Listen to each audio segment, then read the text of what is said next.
Hello everyone and welcome to the 2021 Audi SQ5, and many thanks once again have to go off to Glenmore Audi for allowing me to play around with their demo model for a couple days. I've already taken out the Q5 and spoken at length the changes that came to this model year, and largely all of those changes remain the same for the SQ5. Obviously we've got the bigger, more powerful engine in this model, but if you want to know what they changed for the exterior and the interior, then go check out my previous video. And it will be nice having that side by side because you can see some of the small details that have changed between this model and with that normal Q5 in terms of the aesthetics. That one had the black pack, this one doesn't, and with an SQ5 there's a few minute changes that come with the exterior design that you will be able to tell that you're in the more powerful compact crossover. And I'll start with that because with Audi, they like making their S cars subtle. You only know if you're in the know, and the biggest giveaway is the quad-tipped exhaust. And unfortunately with this model I'm trying out, it still has that fake exhaust system. I have tried out this SQ5 once before in a previous life, and that had the upgraded exhaust system with real integrated tips, and you have to pay extra money for that, and I think that's a real shame. I'm sure there's plenty of people out there that just want the fastest Q5 available. They just want a nice Audi and they're gonna get it, but for a car lover like me, that one small detail really irks me. Otherwise, it's largely business as usual. Apart from a few choice badges and a different pattern in the grille, the SQ5 really slips in under the radar. The brake calipers and discs are larger and more powerful in the SQ5, and here we have the optional red paint finishing on these S-branded brakes. You would get 20 or 21-inch rims available, but I'm on the 19-inch winter wheel package, so here's a picture to show you what those new wheels could look like. In the SQ5, you get a 3-liter turbocharged Hot V V6 engine. It produces 349 horsepower and 369 pound-feet of torque with the 12-volt mild hybrid assist system. And there is just so much noise behind this V6. Here's a couple sounds from it starting up.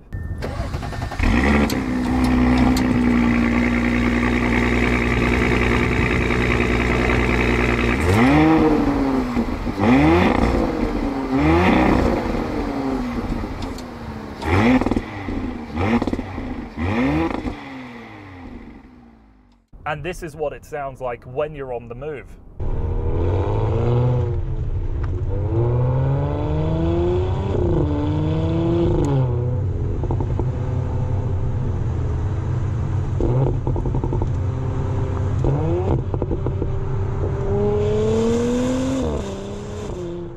You can tell there is a slight difference with the dynamic mode. It has the revs at a higher RPM when you're at a standstill, and if you fire up the car in dynamic mode, it will bring those revs up higher, so there's a little more accentuation, I suppose, on the downturn. That hefty lump of metal is characterful, and it does have a good enough engagement from behind the wheel. You want to rev this thing out, and it picks up speed so quickly that you can get yourself into really serious trouble. It's very unlikely that there will be an RSQ5 anytime soon, but really, I don't think there needs to be. Apart from just revving the thing out, there's a lot of really nice noises too, like every time that you bang off the shifts on the steering wheel.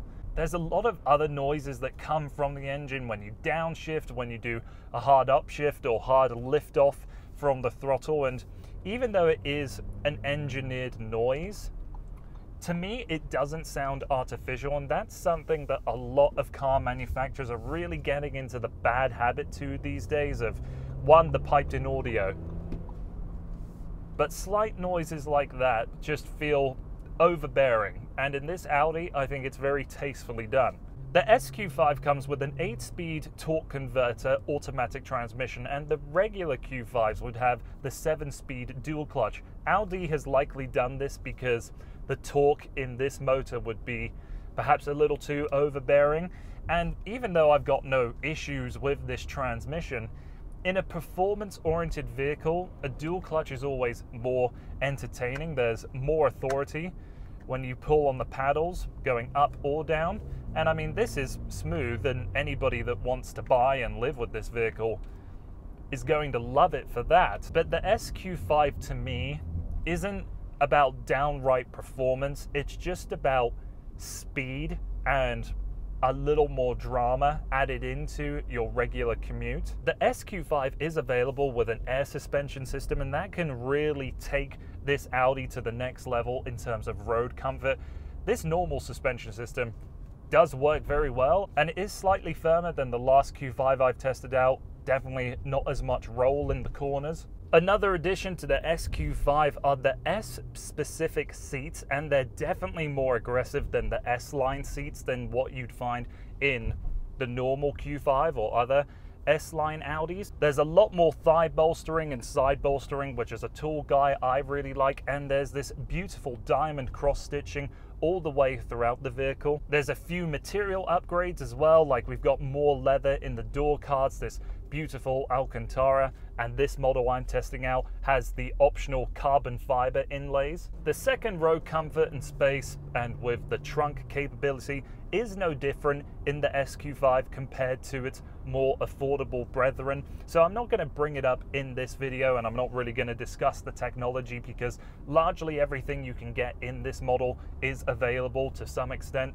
in the Q5. So there you have it. The Audi SQ5 isn't a downright performance vehicle. I don't think you're going to be getting into this vehicle looking for the final degree of precision, but it is a lovely product. It's got nice power, engine response is great, and it has a little bit of theater to it. But if you're a die-hard car lover, I think this is just something that would be an appliance as opposed to a really well-tuned driving machine. Apart from the additional cost and suffering perhaps maybe in fuel economy, I don't think there's any downsides in being in this SQ5. A lovely product, certainly not the last word in precision, but just something that a car guy can get behind the wheel of and appreciate. So that's been everything from me. Many thanks again have to go off to Glenmore Audi that made this review possible, and many thanks to you for watching. If you don't mind subscribing, liking, commenting, all of those wonderful things really help this channel out a lot. Hope to see you again on HotCars soon.